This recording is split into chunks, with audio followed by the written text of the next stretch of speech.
to another episode of Technology and the Arts. My name is Brian Kelley. LeMasney. Ooh, your John didn't come out right there. I'm John LeMasney. How are you? I'm good. It's apparently the microphone didn't come back from the week off, so I see. So that's how it works. I'm good, thanks. How are you, John? I'm doing well. There's a couple things that we should talk about. Today was a fantastic day. Today was a really fantastic day. All I saw was I saw a Facebook post that I was mentioned in, and it started out as your ode to this day, but I didn't get to see the details, so I'm anxious to hear about them. It was in fact an ode to the day, and the reason it was such a great day, there's many reasons it was a great day, but the things that I can tell you about include I did a class for Lyrasis, which is a library consortium that's national, and the class was on graphic design for libraries, which is one of my favorite classes for libraries. I think that there are many librarians who have opportunities to do graphic design and are asked to do graphic design but don't have the tools, either the technology tools nor the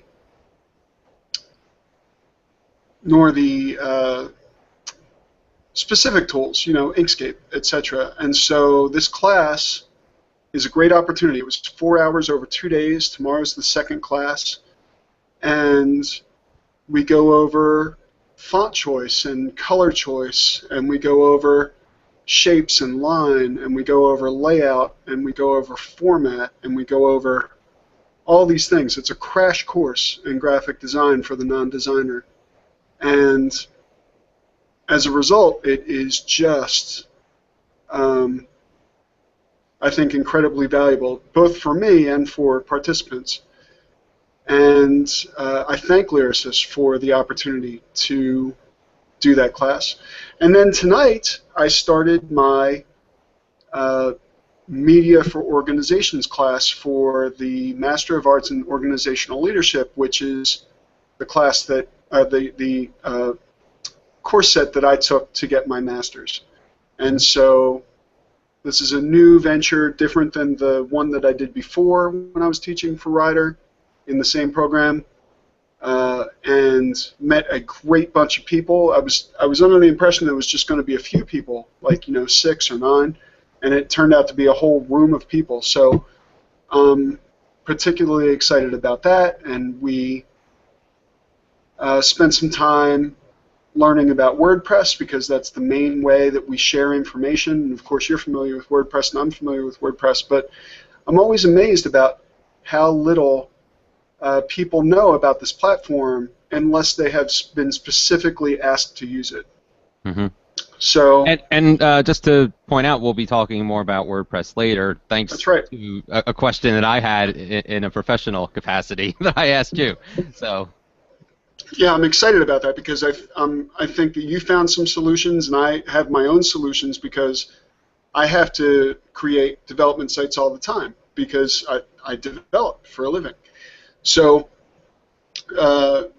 introducing WordPress to people who have never experienced it, for me, is just a joy. It's such a beautiful opportunity to make people realize that they have a voice, and that they can be heard, and that they can be found.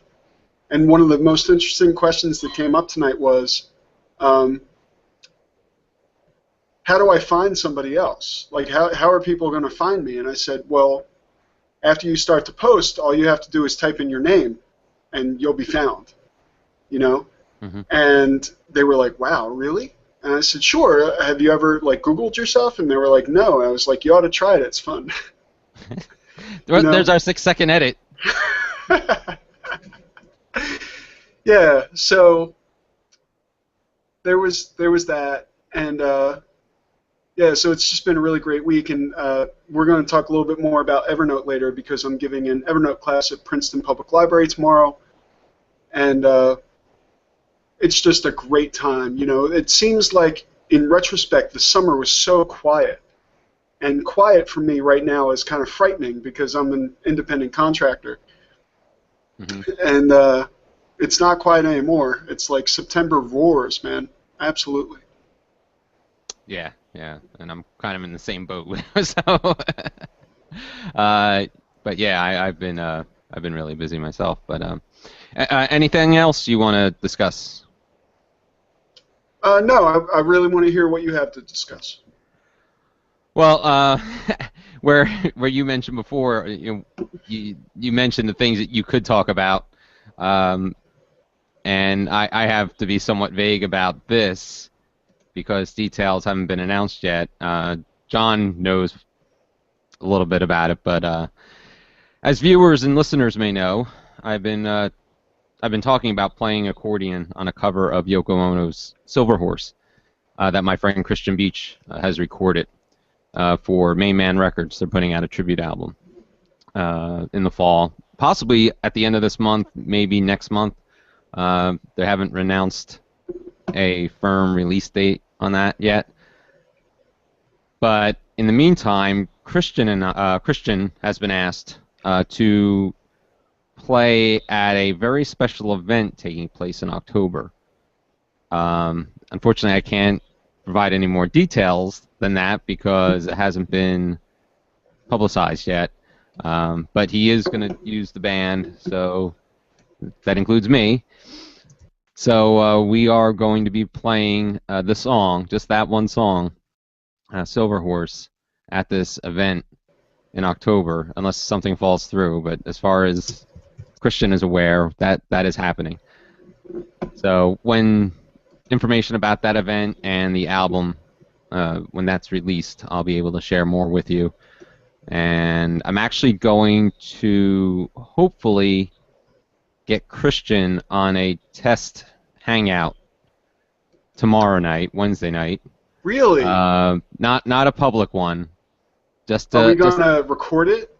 no. I'm gonna get him used to the setup. Figure out things, and then hopefully he can join us live, and we can do a webcast with him, and he can play a song for us. Yeah, So that would be fantastic. That so would be fantastic. I'm gonna hope to get all that worked out with him tomorrow night, and then once he's comfortable with it, then I will, since we have 5 more episodes after this, right? Yeah. Yeah. So, and hopefully, it should probably time it so that the main man stuff is announced and we can talk freely about what's going on. And real quickly, I just want to mention, because it happened this past week or so, but Paul McCartney has a new record out called New. He sure does. He definitely And does. he went on a promotional blitz just before Labor Day. And that included a call into Helen Light at Philadelphia's WXPN. And He's going to be at what's it? He's going to be at the what's it called? Oh. At man, what is the name of that bar? World Cafe Live. He's going to be at World Cafe Live.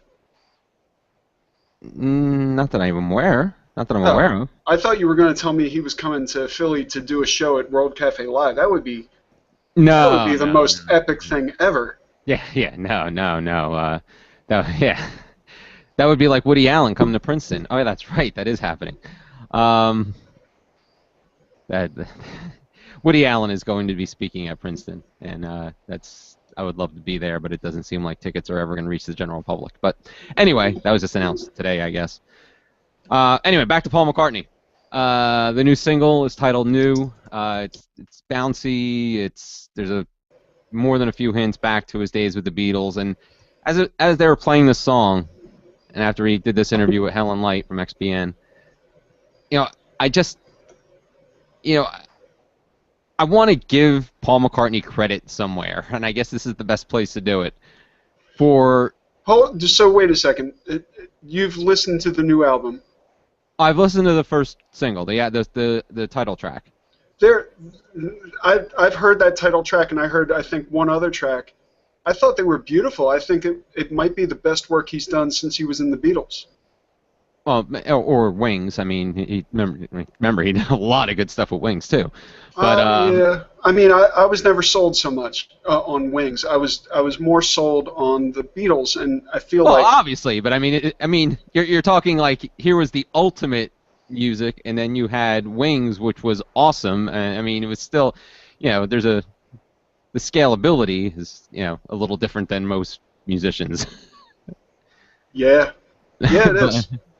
but yeah, I mean, it was a very very good song.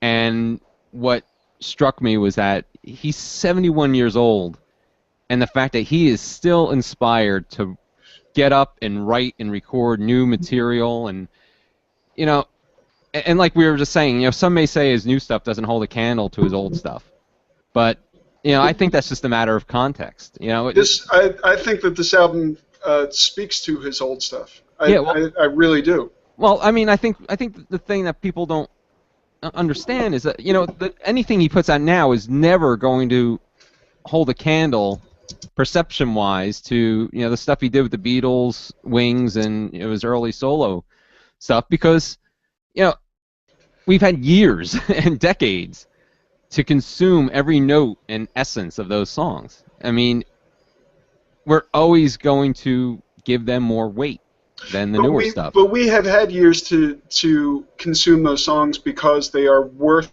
consuming. Well, exactly. I mean, there's that too. But I mean, and like we're saying though, a late era Paul McCartney song is still better than 90% of the stuff that's out there now. Oh yeah, he's a genius. He's clearly a genius. Right. I mean, and that's the other thing. I mean, well, other. And by the way, did you happen to watch the Dave Grohl documentary on? I haven't yet. I haven't. The Sound City. Yeah, you have to watch that. I know. I do. I do. I have to get to that. I mean, and Paul McCartney's in that. I know, and that's what I was getting to. I mean, that's the thing with with Paul is that you have other rockers like the Rolling Stones and the surviving members of the Who that are still active and touring, but I mean not anywhere near as prolific as McCartney. And he's always writing and recording, and then it's not even just the Paul McCartney stuff. It's the stuff he's doing, the classical music stuff, the electronic music side project that he has with Youth, a trance artist called The Fireman. I mean, not many people realize Paul McCartney has an electronic act. I mean, and then you have the work he did with the surviving members of Nirvana, and that absolutely rocked. That was awesome. That was very good. It wasn't as good as his new album, but it was very good. It was the song wasn't as good, but just that. He was trying to prove something with that recording that I don't think was necessary for him to prove. It was like Helter Skelter Part 2. Well, I think he just wanted to remind people that if he wants to, he could kick ass with the best of them. But but then as I'm thinking of all this, I kind of had this brief moment of sadness because we are never going to see anybody like him again. And that's not true. I mean, Peter Gabriel is like him. Yeah, but not. I'm a huge Peter Gabriel fan. I think everybody knows that by now. And well, I say that because of your affinity with him. Right. I'm saying he's an example. He may not have had the same publicity, and he may not have had the same earth-shattering history, but yeah, Peter Gabriel doesn't have the same reach or meaning on a global scale that Paul McCartney does. I mean, yeah, there's some people who've been inspired and influenced by Peter Gabriel and early Genesis, but you're gonna hear a lot more the Beatles. I got into music because of the Beatles, or my parents played the Beatles, and that's what got me into. I mean, that was. I mean, he's been going at it for a half century, more than a half century, I mean, at the top of the music hierarchy. And I think, just I don't think we're going to see anybody like him again. I Well, certainly, we're certainly not going to see anybody like him again, but we will see others who are equally influential. I mean, it's time for another Beatles, really. It's time, but I don't know if the industry will ever support that. Sure, I just, sure. well, I don't know about that, but and then lastly, on a totally different note, and I'm not sure if you watched it. I think you did, but did you watch the Lunar Atmosphere and Dust Environment Explorer I didn't, and I'm launch? really upset that I didn't see it because it was an opportunity in New Jersey. I just didn't have the opportunity personally to partake, and it's one of those things where I feel like I really missed out because everybody who saw it was amazed. Let me share a photo. I've mentioned him before. But there is a person by the name of Mike Black. He's a musician, science. He's somebody I should really reach out to and get on our show, because he's into everything: science, technology, space. I mean, this guy has he met Neil Armstrong multiple times, and a lot of the early astronauts. And he's also a photographer. Like I said, he's a musician. When Christian and I went to go see the Tony Levin band at the Saint, he opened for them. I mean, this guy Mike Black opened for him. So hold on, there's a photo. Okay, can you see that? I can't. I can only see me. I mean, I can see something's definitely happening on your screen. Yeah, okay. Now can you see it? No, but I think that's a limitation of Hangouts. Hmm. Let's see. Okay. All right. Well, If I select you, maybe I can. Hold on. Yeah, I can see it. okay. So this is a picture he took from Jersey Shore, a little north of from where I was. And what's funny is that these lights coming from the coast, it kind of make it look like that's the launch point. But you can see and this is on his Flickr account, but you can see the arc. And actually this gap, this was it, two exposures, 74 and 66 seconds, merged using Photoshop, photo merge. But as he mentions, there's a stage burnout, and that's exactly what happened. Watching it, the first stage went up, and then it disappeared for a little bit, and then it reignited and continued on its way. But it was really phenomenal because I actually I went down to Point Pleasant Beach, a little south of where this picture was taken, to watch it. I went on to the beach because I figured it was such a clear night that I wanted to be in a as easternly spot as possible to see it. I felt that strongly about being there. So how do I get out of this? How come I can never figure out how to? Click on screen share. Yeah, I can't find. There we go. I have to remember. I have to memorize these icons better. There we go. And now I That's gotta you. click on my. Yeah, I know that's me. All right. Thanks for that. Also, before we get out of this and go into our in-depth discussion, just want to follow up on what we talked about in our previous show about Lillian Powers, Yeah. and Vine kicked her off the site. Why? Oh, I posted that. You didn't see that? No. I saw it on Labor Day. Because apparently she's too young. They changed the age of when you can be on Vine from 12 to 17, and all the publicity it got her, it brought her to the minds of the Vine powers that be, and they deleted her account, and now apparently she's back, but she just has these like really lame family videos up.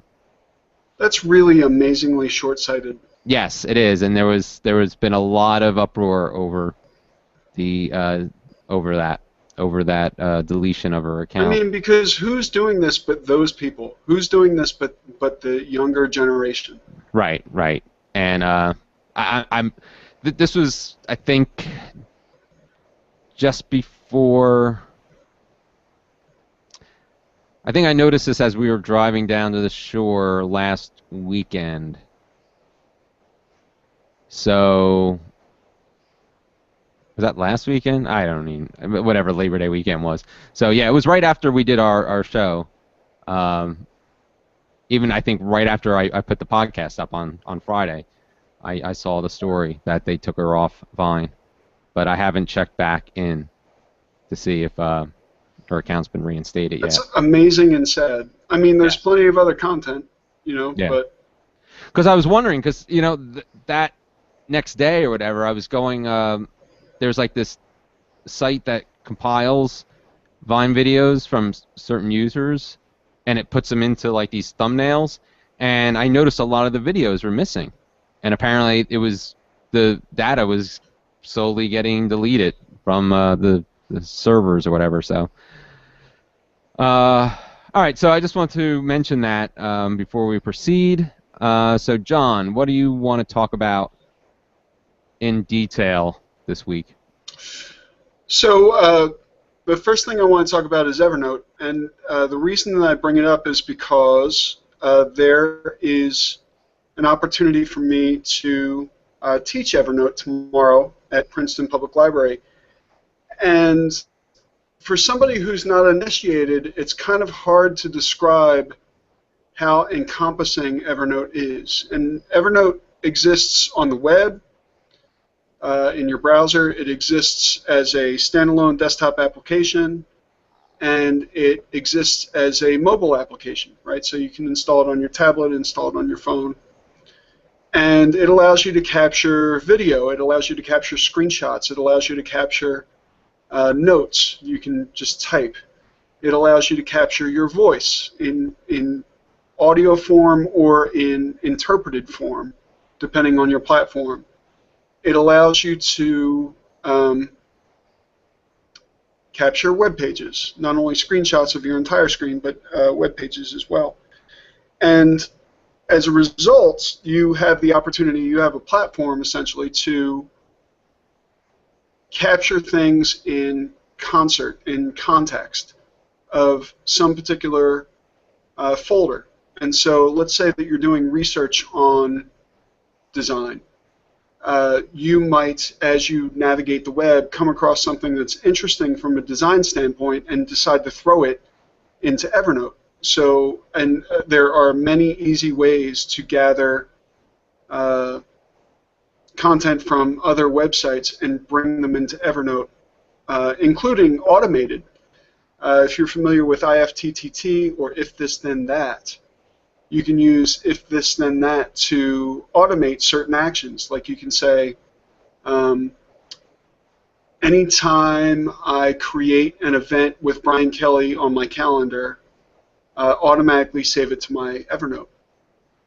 And once that folder is created, I can easily add content to that from other sources. So if I wanted to use Evernote instead of Google Docs in order to collect our show notes, it would actually be a little bit better because it's more straightforward and more interconnected to the rest of my digital life.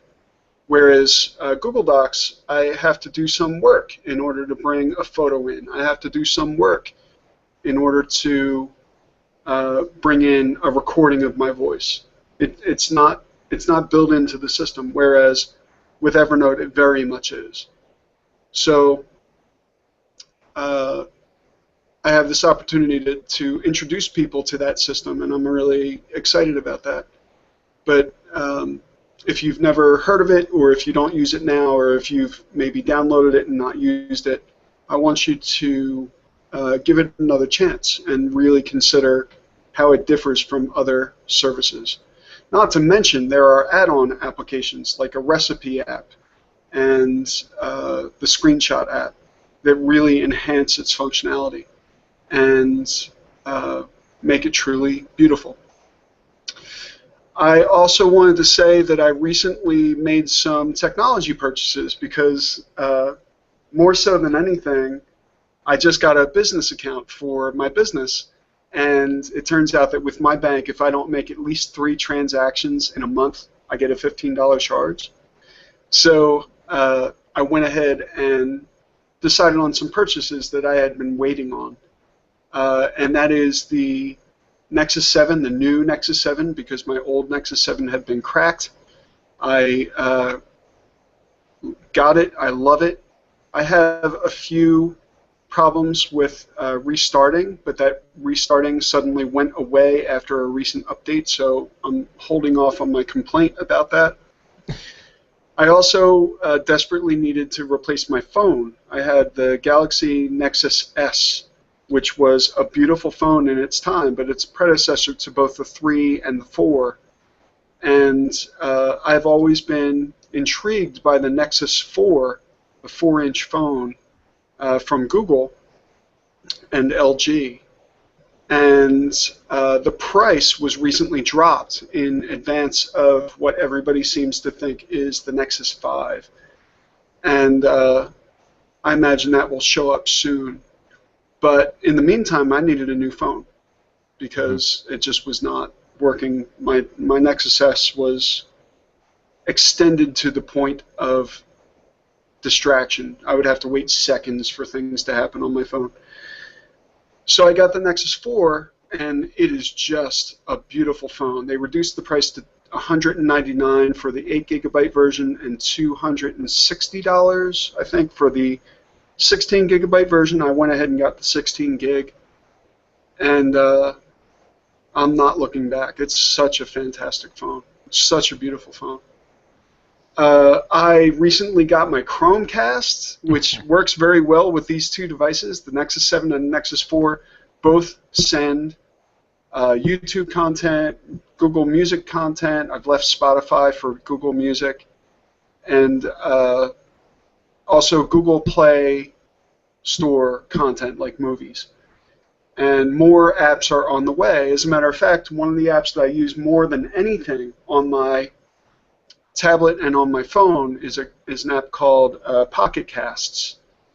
And I absolutely love that app. I use it every time I'm in my car. I don't listen to radio. I listen to Pocket Casts. And with the new advent of this Chromecast being connected to my TV, I wish I could open up Pocket Casts and send that over to my television, but I can't yet because the app hasn't been developed to that degree. So for the first time in a very long time, I sent feedback and said, your app is fantastic. I really love it. I've given it 5 stars, but I really would love to have Chromecast capability. And the tech support sent me back a note that said, thank you, we're working on it, and sent a screenshot of what it looks like on a HD TV. Wow, with a Chromecast. Cool. Yeah, it was really cool. I felt like a little moment there.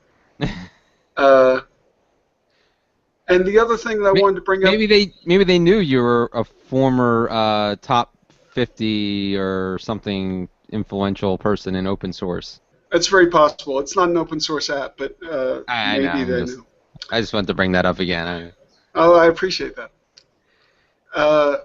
Still have no idea how that algorithm came up with me, but... Yeah, that algorithm was on crack. Apparently.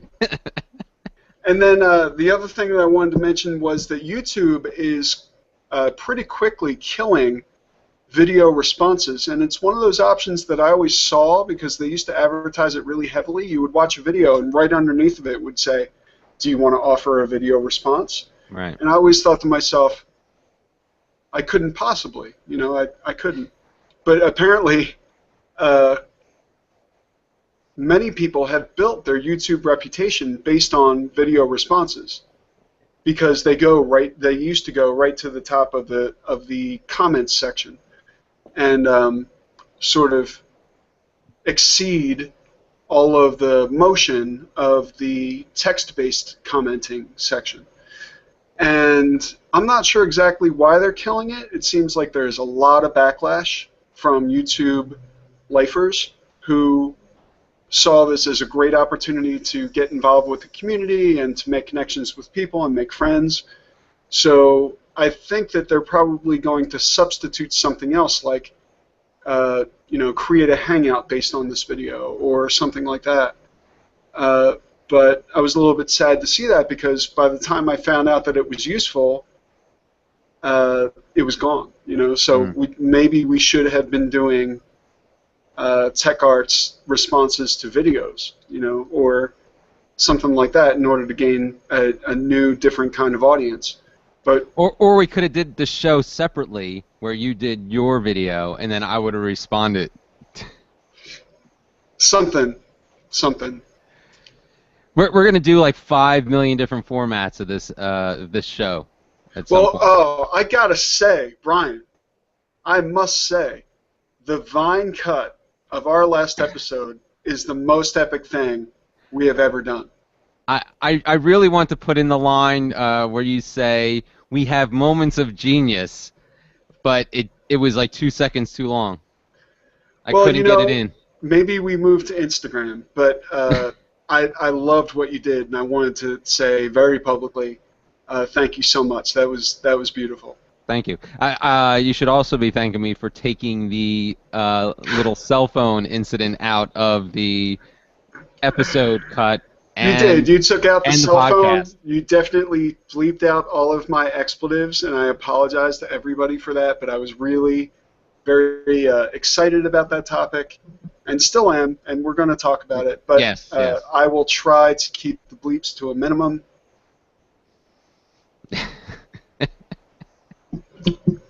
So I was just going to drop a random F-bomb there, but then I decided not to. Yeah, you shouldn't, because that's more editing work for you. Yeah, and I almost just did now, because I turned into our logo for a split second there. I'm not sure what that was all about, but I don't know. I didn't see it. What do you have to share in depth, Brian? Well, let's go into that topic. That NSA spying stuff, it just keeps getting worse, doesn't it? Apparently. Was it Der Spiegel or Der Spiegel? Yeah. Der Spiegel. Which is like I said, I think I mentioned it in the last episode, Germany is so privacy conscious. Yes. And Der Spiegel is an example of that mindset. But they reported just the other day that basically the NSA can, any security you have on your cell phone is just meaninless to them. They have full access to almost any smartphone, even Blackberries and RIM are probably the most secure of the phones. They're the worst of the phones, but most secure, and they can crack through them with no problem, apparently. And now it's funny, some people were commenting, it's like, here, newsflash, the agency that's supposed to be good at breaking encryption and hacking into stuff can actually hack into stuff and break encryption. But it's crazy now. And now but this is today, the thing. We in the same idea as friendly fire. Like, we don't expect the guns to be pointed at us. Right. And yet here we are. Like, yeah. And all of a sudden, like, the rest of the world is being given the same short shrift as we are, and we should have expected it, I guess, but it doesn't make me feel any better about it. I'm starting to think that maybe we should allow privacy worldwide and not worry so much about what is happening in some other part of the world, and at least be able to gain our own privacy again. But I think that we're beyond that point. Well, and then today, though, we have the news that broke, which, again, is no surprise at this point, that the NSA just totally gone way over the line with the information that it's collected of phone records from Americans. Here's from the NPR. Is this the Two-Way blog? A story dated today, this afternoon, actually. The Director of National Intelligence declassified some 1,800 pages of documents showing that a U.S. spy program collected phone records of Americans that ran afoul of privacy rules for years. And there is a document from March 2009, an opinion from Foreign Intelligence Surveillance Court Judge Reggie B. Walton, in which he said, here's a paragraph that he wrote in the decision. Given the executive branch's responsibility for and expertise in determining how best to protect our national security, and in light of the scale of this bulk collection program, the court must rely heavily on the government to monitor this program to ensure that it continues to be justified in the view of those responsible for our national security, and that it is being implemented in a manner that protects the privacy interests of U.S. persons as required by applicable minimization procedures.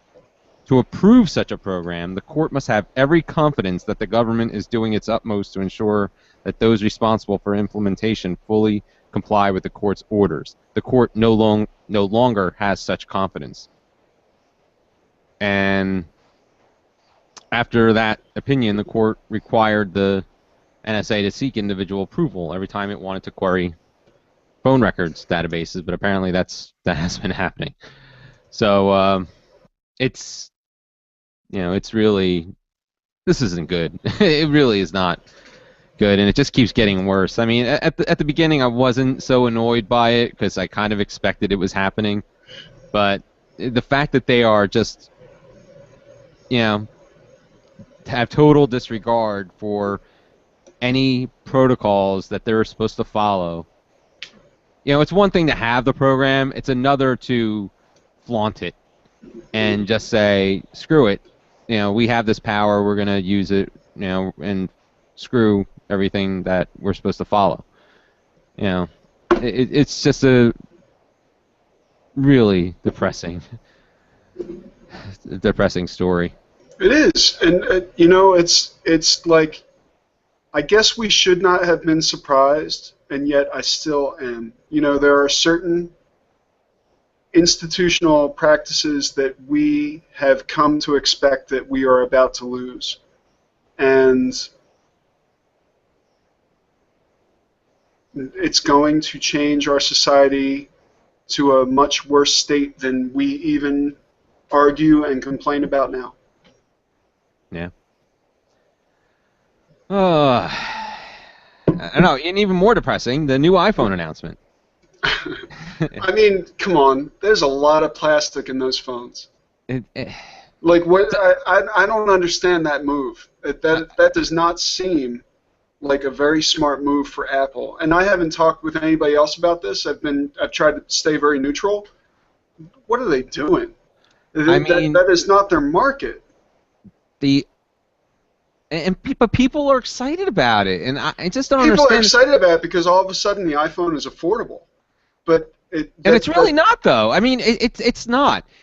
Basically, the 5C is what would have been the markdown 5. So you just put it in a plastic body with colors, and then you gave it Rob Sheridan, who is... They're making such a big deal about the cases. Yeah, Rob Sheridan, of Nine Inch Nails, Trent Reznor's artistic director, I think, is his title. It does a lot of the design work and I think stage design for him. He retweeted something. I don't remember who was the source, but it was like, poor people, you get a plastic iPhone in a laundry basket. It's like, rich people, you get a gold iPhone or something like that. And it's really stupid. I mean, it's basically the same phone in different colors. They jazzed up the insides. I mean, they gave it the A7, the 64-bit processor, and you have the motion coprocessor, which Molly. I was watching the CNET Yeah, live Molly blog, Wood is like my favorite new tech anchor. but she mentioned that the M7 being in the iPhone. Now, was it in the? I don't think. Is it in the iPhone 5C, or is it just? I think it's only in the 5S. I can't remember. But the M7, the motion coprocessor. What would you say that C stands for in the 5C?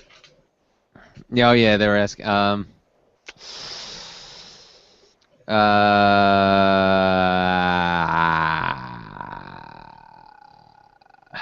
I know it stands for color, but Yeah, but it doesn't.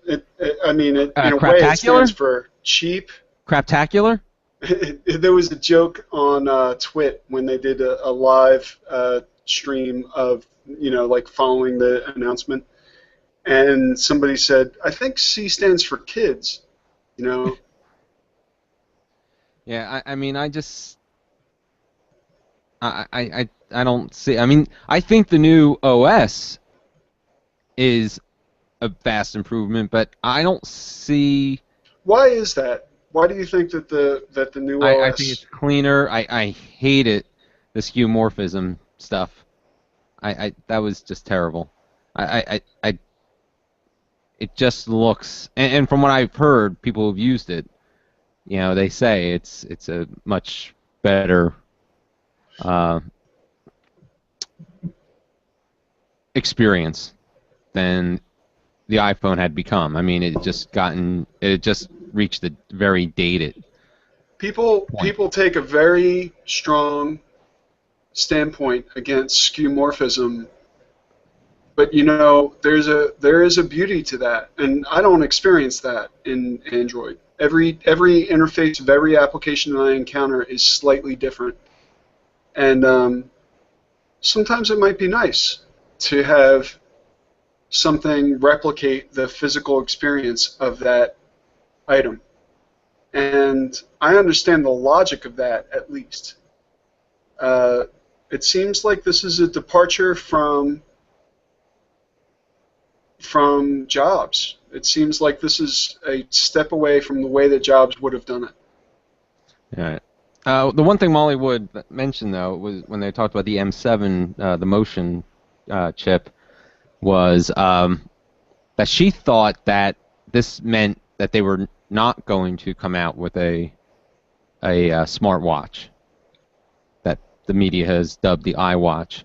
They'll come out with a smartwatch And, yeah, and I'm not sure it that's the becomes case. popular from I think Samsung. yes, I think they're going to see how it does, and this It's is what not they've going to done. do well, by the way. Right, but Samsung Gear is dead on arrival. right, but that's how Apple has operated, though. They Oh saw yeah, how USB, FireWire, sure. they saw how others worked. They saw how others went to market, as the first to market, and then Apple, under Jobs, would perfect their product, and of course, helped by the Steve Jobs reality distortion field. MP3 players are around, but the iPod was awesome. There were smartphones, but the iPhone was awesome. And maybe that's what they're going to do, and maybe using the iPhone as kind of a test to see what kind of apps are developed for the M7, and then see what they can bring into a smartwatch that they feel is viable as its own product. I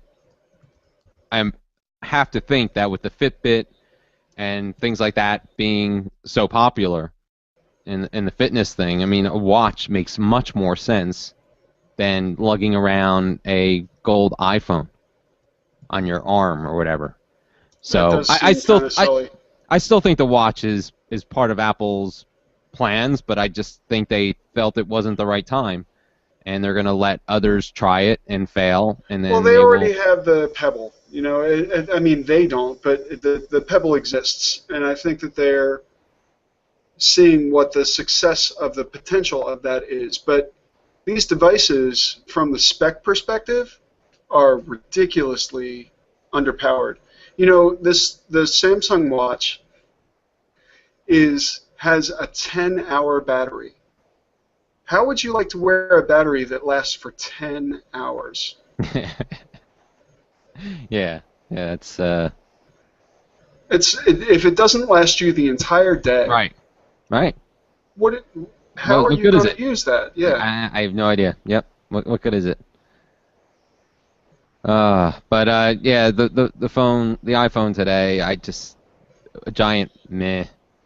Yeah, It, it, I was not impressed, but I mean, I'm highly biased. right. And I'm not. I'm more of an Apple person. To me, it just seemed like you know, a big letdown. And I kind of expected it.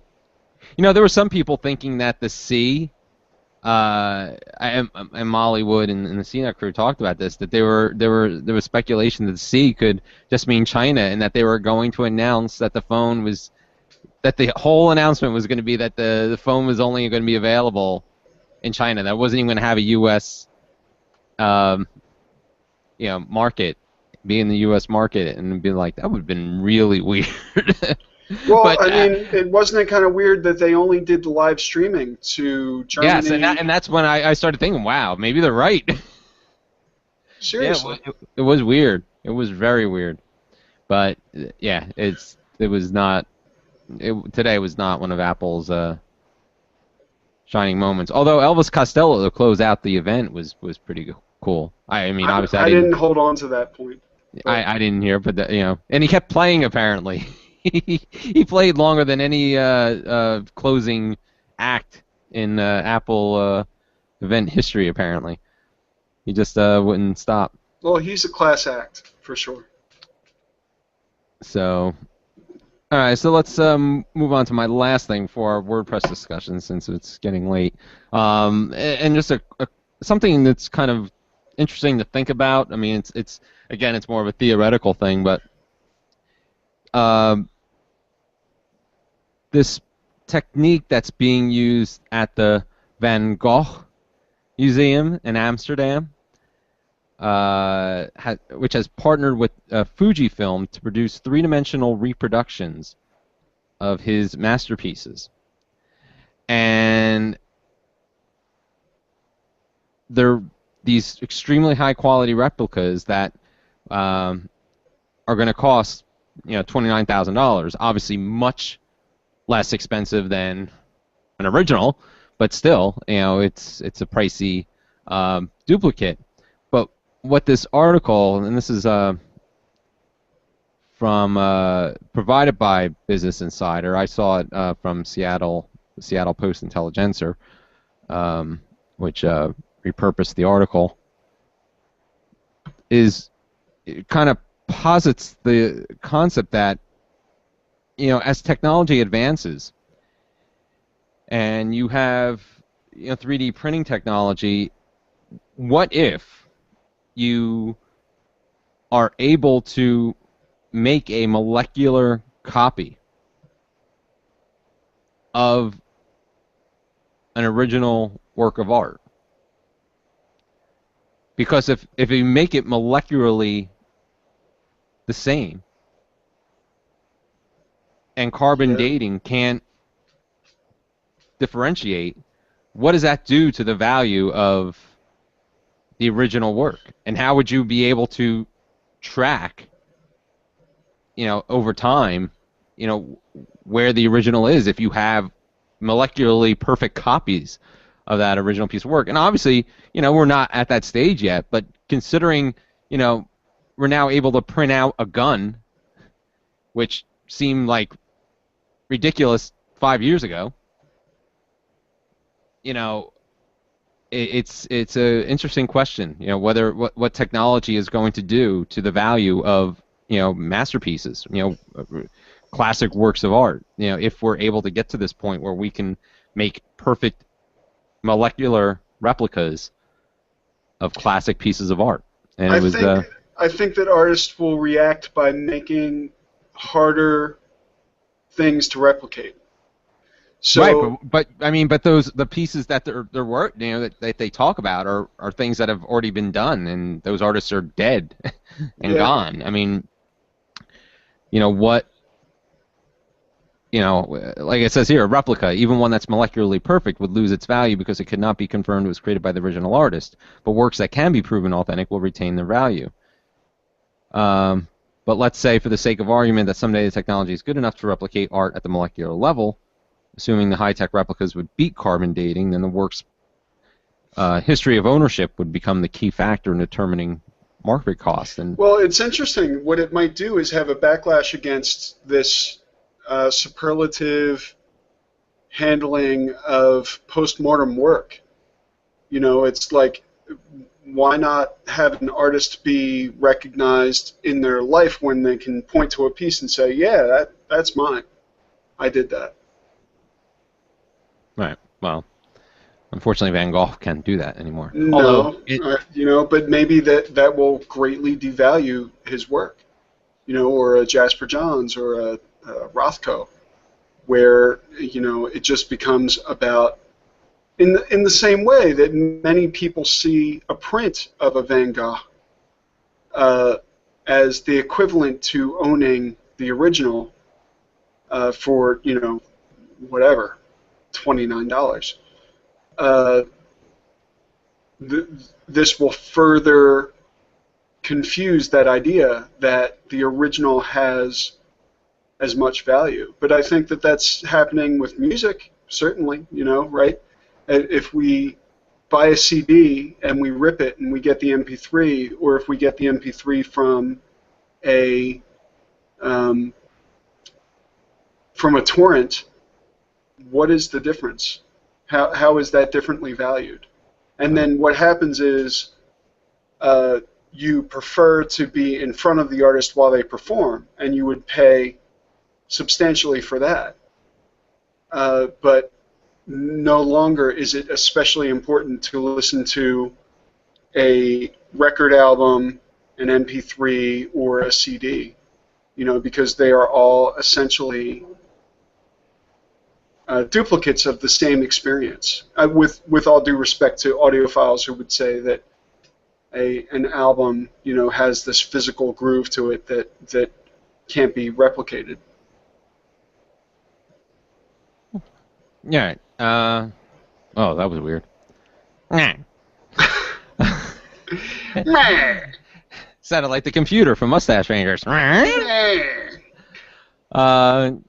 it's and that's kind of the theme of the whole article is new technology going to devalue artistic works, and it's just an interesting question. I mean, it's not something I've thought about. Also, I just remembered, and I think I shared it with you, but I think it was your consulting page on Google Plus. But the community that invited us to join their Google Plus circles, the art, tech, and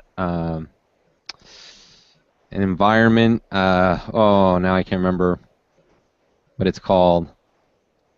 Yeah, I know the one that you're talking about, though. Right. So, but I think that's something we should talk about in a future episode, and maybe try to get the moderator of that community. I don't know her name. I know she goes by the Art Inspector on Google Plus, but maybe we should try to talk about that, because it talks about we should have a conversation with her. It talks about the environmental impacts of art. How you if you're a painter, how you dispose of your materials, your paints, and your carbon footprint as an artist, which is another thing that people don't think about. So it's a very interesting topic. So, all right, but that's for a future episode. Let's we're going to close to our second hour since we started a little late. Why don't we talk about WordPress, building websites on WordPress? And basically, I am doing that for a client right now. And in the past, with our blogs and my other venture, the tandem with the Random Podcast, um, in building WordPress sites, I don't really care about a staging environment because it's my site and there's not going to be anything there that I don't care. I don't care who sees it. Well, we should talk a little bit about best practice then, Right. right? So basically, but in this case, I'm doing it for a client, and there's stuff that isn't public yet. So we would like to have a staging area, a development site, and we're building. Well, I'm building the site on WordPress, and it came to this question of a staging site, and so I've been using the protected features just in WordPress to kind of block out posts and pages, give them password protection. But there's other parts of the site that are visible publicly, and I really don't like that. It's not ideal. So I asked John about creating a staging or development area with a WordPress installation, and so that's where we came up with this little segment here. So, John, would you like to? Sure. So this is a common need. There are lots of hosts, for example, that allow you to, within one click, install a new WordPress environment, and it solves this problem, right? If you're on GoDaddy or you're on GatorHost or you are on any of the sites that use cPanel as a way for you to get access to your file hosting controls, usually there is a way for you to very quickly install a new WordPress instance. So that's the first thing that I would suggest to Brian, is that we look at the host and we see whether or not there's an easy way to either duplicate the site through import and export, or export and import, and also to consider that they're standalone sites. The way that I work, though, is that I work with clients, right? So if somebody comes to me and they say, I have a WordPress site, I would like to improve it, how can we do that without damaging my current installation? Or I have a standalone HTML site and I have not moved to WordPress yet. Is there a way that we can see what it looks like without it being public? And the answer is very simple. For me, I just created a WordPress instance, a single WordPress instance, and then I made it a multi-user site, which is a matter of altering the configuration file. And what that does is it essentially gives you your own WordPress.com. And we should talk a little bit about WordPress.com versus WordPress.org. If you go to WordPress.org, it allows you to download the site software that allows you to run WordPress on your own server, as opposed to running it on WordPress.com. And this is one of the beautiful benefits of it being open source software, is they distribute that code and they say use it as you wish. Plus, with a little bit of work, as I said, you can go into the config file, make a modification allowing a particular option, restart the server, and you end up with the ability to install many, many sites with one click. With WordPress.com, it's a lot more difficult because you would have to install a WordPress instance under your own name on your account for each of the various instances of WordPress. You would have one for your development site, one for your professional or production site, and maybe even one for testing. And if you are hosted on WordPress.com, that becomes a lot more difficult. And if you're hosted on WordPress.com, you don't have the ability to alter the config file. You don't have the ability to install plugins. You don't have many abilities that you have when you move to your own WordPress install on a local site. So with LeMasney.com/clients, I have essentially created an environment where if somebody wants to know what WordPress can do for them, it's essentially 2 clicks away for me to be able to install a new WordPress site, apply a theme, throw some content in from their existing site, and be able to show them, this is what we're talking about. This is what we'd like to do. And each of those client sites that I have on that instance all have their own presentable URL. So it's, LeMasney.com/client/Brian Kelley, or LeMasney.com/client/NJLLA, or, whatever. And as a result, it's a very easy way for me to configure and maintain all of those sites at once in development format. And I just make sure that in the creation of the site that I turn off the ability for search engine bots to find that site. It doesn't mean that it can't be found. It just means that search engine bots that choose to follow that instruction don't follow that content. Right. So my advice to you, and what I said was, this is really hard to describe over text, and part of it is that long description I just gave you.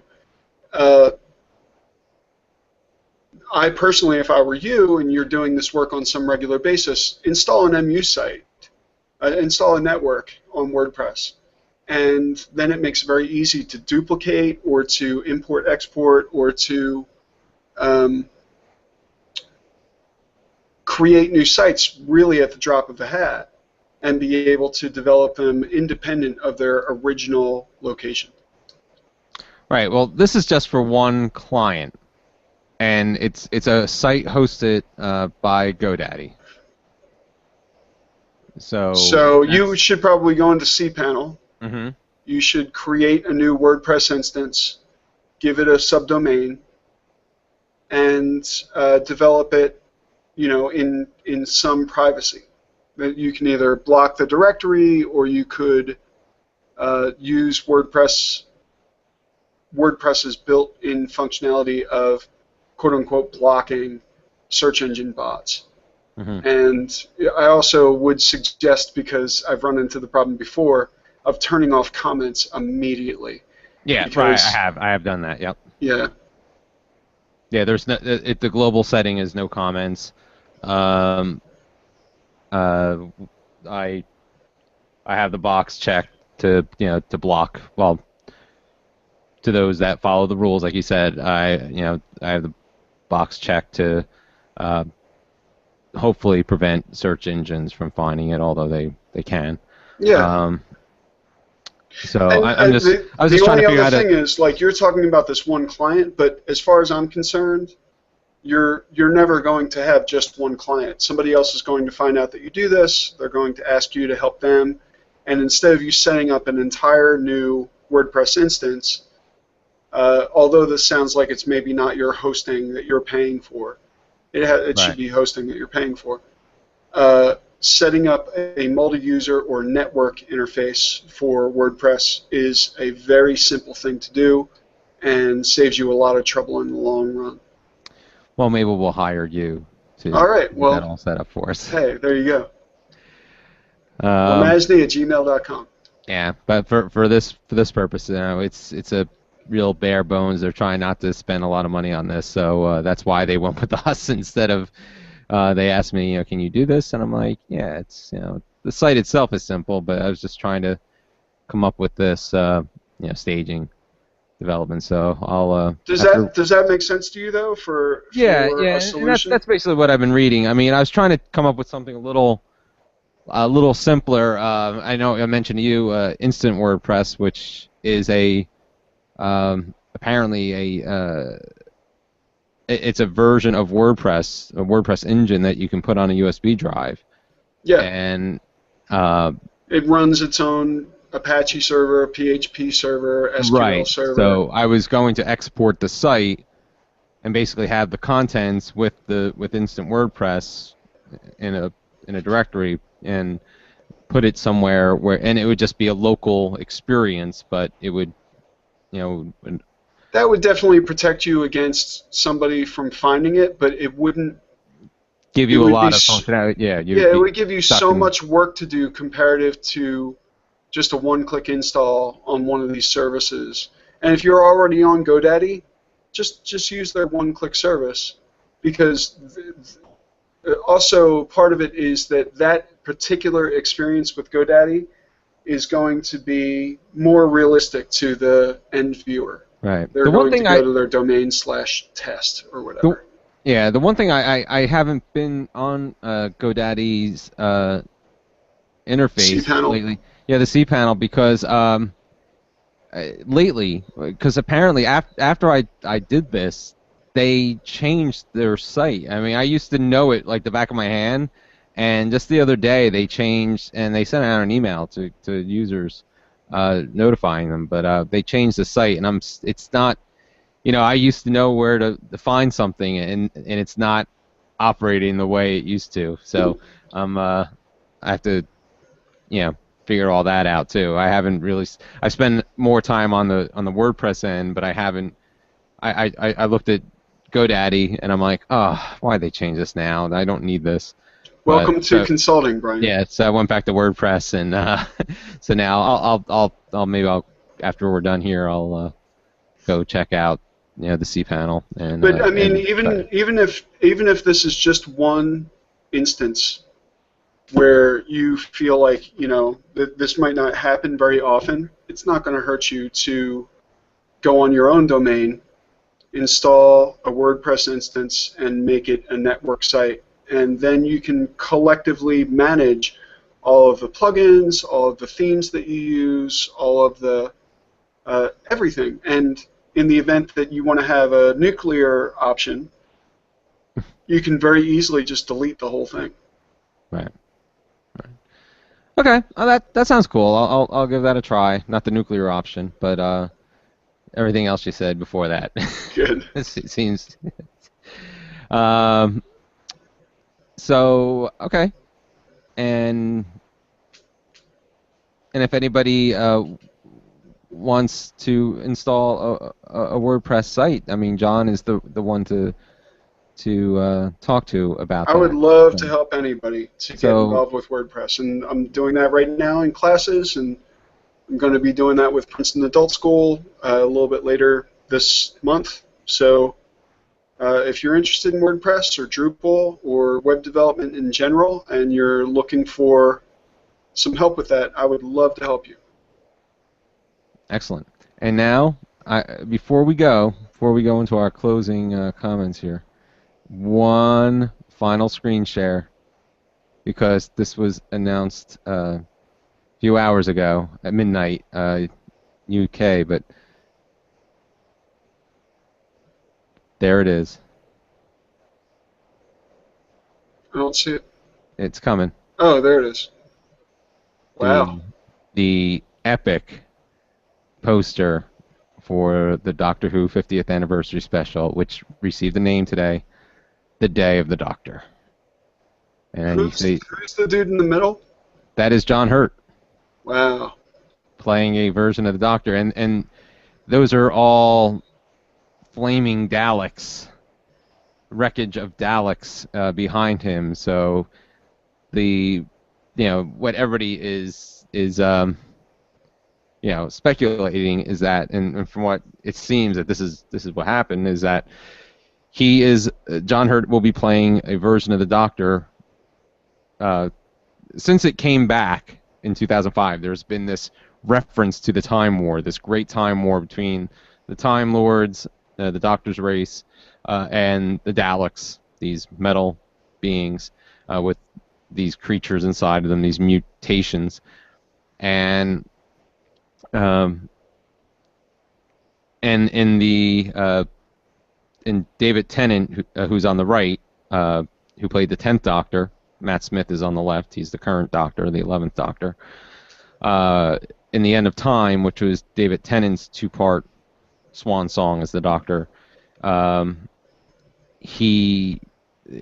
Time Lords come back temporarily, and they mention that the Doctor possesses the moment, and the implication is that the Doctor used this moment to let me get out of that while I'm talking here, to destroy everything in the Time War, and including the Daleks, including the Time Lords, and somehow he survived.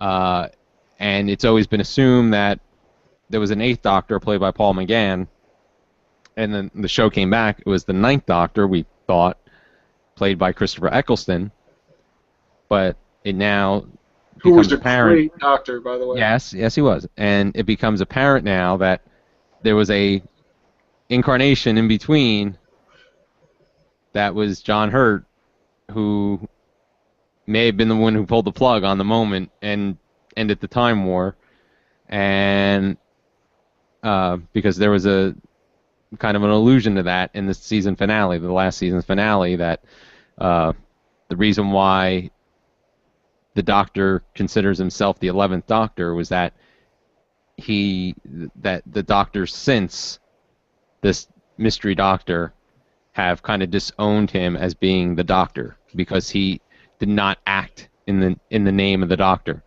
He did not fulfill the promise that the Doctor made to himself when he took that name. So that's how you still keep the 11 Doctors, but have this extra. It's a incarnation of the same person, but the other Doctors that have come since don't consider him the Doctor because he did a very undoctor-like thing.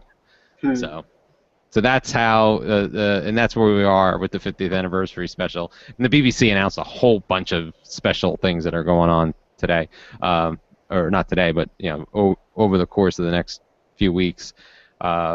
Old episodes and specials and all sorts of good stuff. So hopefully BBC America, they've been doing a good job with these specials, looking back at the history of the show with the individual Doctors and the companions, but hopefully they get on board and start showing all these things too. So that's my kind of moment of zen type thing to end the show on, because it made me happy to see this stuff today. Great. It's a fantastic universe. I still have several seasons to go. Yes.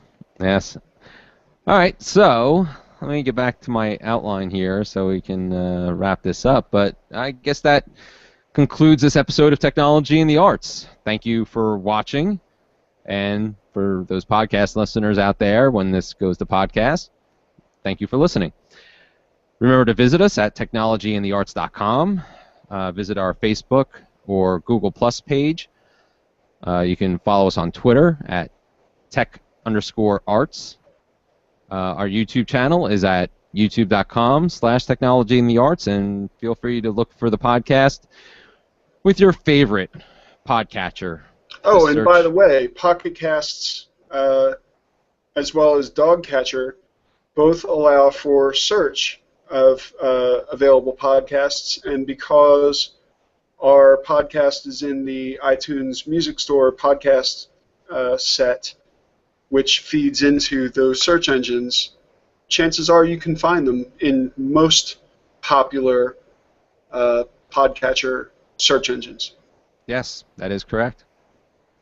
So we hope you'll join us again when we return next week for Technology and the Arts. This is Brian Kelley. And this is John LeMasney. Take care.